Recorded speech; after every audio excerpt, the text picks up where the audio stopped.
Hello everyone, welcome to another mini blog. তো আজ যাচ্ছিলাম ক্ষীরপাইয়ের বড়মার মন্দিরে। তো তোমরা অনেকেই হয়তো জানো বা অনেকেই জানো না মন্দিরটার কথা। মায়ের মন্দির কিন্তু ভীষণই জাগ্রত। আমরা মেদিনীপুর থেকে গেছিলাম। মেদিনীপুর থেকে যেতে হলে ঘাটাল যাওয়ার বাস ধরতে হবে। আর ঘাটাল যেতে হালদার দিঘি বলে একটা স্টপেজ পড়ে, তো ওখানে নেমে তোমরা টোটো পেয়ে যাবে। টোটোতে ওই 5-6 মিনিট মতো লাগে। ওই দেখো বলতে বলতে পৌঁছেও গেছি। আমিও কিন্তু এর আগে কখনো আসিনি, প্রথমবারই এলাম। মন্দিরের ভেতরে অ্যাটমসফিয়ারটা কিন্তু অন্যরকমই ছিল। পুজো দেওয়ার জন্য এখানেই সব ডালা টালা পাওয়া যায়। তো চলো মন্দিরের ভেতরটা দেখে নাও।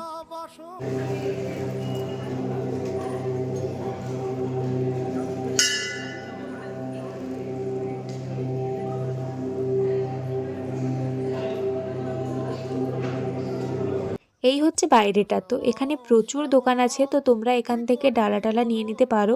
আমরা যেহেতু মেদিনীপুর থেকেই সবটা নিয়েছিলাম, তো এখানে এসে শুধু মিষ্টিটা নিয়েছি। আর এই ক্ষীরপাই আসবো এটা আমি অনেক দিন থেকেই ভাবছি, কিন্তু কিছুতেই আর আসা হচ্ছিল না।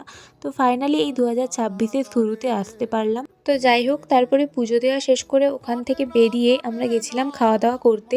তো ওই দিনটা নিরামিষ করেছিলাম, তো সেই জন্য সবজি ভাত নিয়েছি। দেন খাওয়া দাওয়া করে চলে গেছিলাম মেসে। তো আজকের ভিডিওটা এখানেই এন্ড করছি। দেখা হচ্ছে নতুন কোনো একটা ব্লগে। তো আজকের জন্য টাটা।